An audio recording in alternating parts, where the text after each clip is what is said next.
நீங்கள் சுடுகாட்டில் படுத்திருக்கீங்க, கட்டில் போட்டு படுத்திருக்கீங்கன்னா உலகம் முழுக்க தீயா பரவுது இந்த செய்தி. அந்த இடத்துக்கு விஜயகாந்த் நேரில் வந்து ஆதரவு கொடுத்தாரா அல்லது இந்த இடத்துல எப்படி சார்?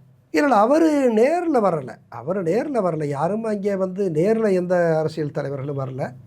அப்போ அன்னைக்கு சொன்னது மாதிரி சில பொது உடைமை இயக்கங்களை சேர்ந்த தோழர்கள் அவங்க வந்து இந்த கிரானைட் முறைகேட்டுகளுக்கு எதிராக யாராவது குறைந்தபட்சம் எந்த இயக்கமாவது இந்த கிரானைட் முறைகேட்டுக்கு எதிராக போராடி இருக்குது, பங்களிப்பு செஞ்சுருக்கு அப்படிங்கிற மாதிரி சொன்னால் பொது உடைமை கட்சிகளை சொல்லலாம். அதில் சில தோழர்களை எல்லாம் நம்ம வந்து சொல்ல வேண்டியது இருக்குது. சில தோழர்கள்லாம் வந்து பங்களிப்பு செஞ்சாங்க. ஆனால் விஜயகாந்த் சுடுகாட்டுக்கு வரல. இந்த பின்புலத்தில் அவர் ஒரு முறை என்கிட்ட வந்து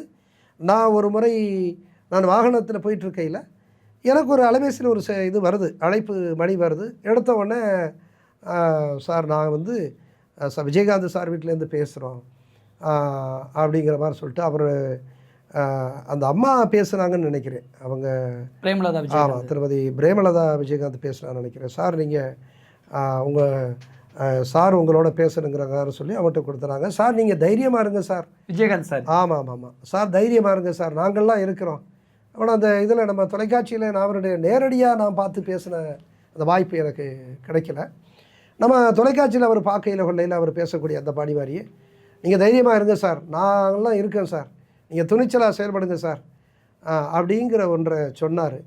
நான் சொன்னேன், நான் எப்பொழுதும் துணிச்சலாக தான் சார் இருப்பேன். ரொம்ப உங்களுடைய இந்த ஊக்கப்படுத்தக்கூடிய வார்த்தைகளுக்கு ரொம்ப நன்றி சார், இவ்வளோ தூரம் நீங்கள் பேசுகிறீங்க, ரொம்ப நன்றி சார் அப்படிங்கிற மாதிரி நான் சொன்னேன். அவர் இந்த வார்த்தையை சொன்னார், அதை பதிவு செய்கிறது. ஆனால் அந்த நேரத்தில் தமிழ்நாட்டில் எத்தனையோ அரசியல் தலைவர்கள் இருக்காங்க.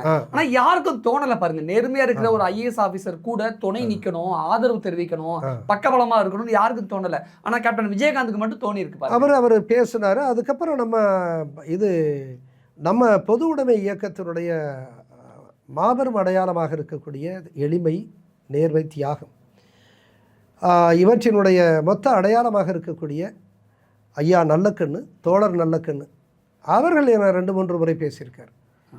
ஐயா நீங்கள் செய்கிறது ரொம்ப ரொம்ப மகிழ்ச்சியாக இருக்குது ஐயா, சிறப்பாக உங்கள் கடமையை செய்கிறீங்க, நாங்கள் உங்களோட இருக்கிறோம் அப்படிங்கிற மாதிரி அவர் சொன்னார். அந்த வகையில் நான் அதையும் உங்களுக்கு சுட்டி காட்டணும். ஏன்னா தமிழ்நாட்டினுடைய இயற்கை வளங்கள் அப்படிங்கிறது வந்து அது ஒரு பொது சொத்து, தமிழர்களுடைய சொத்து.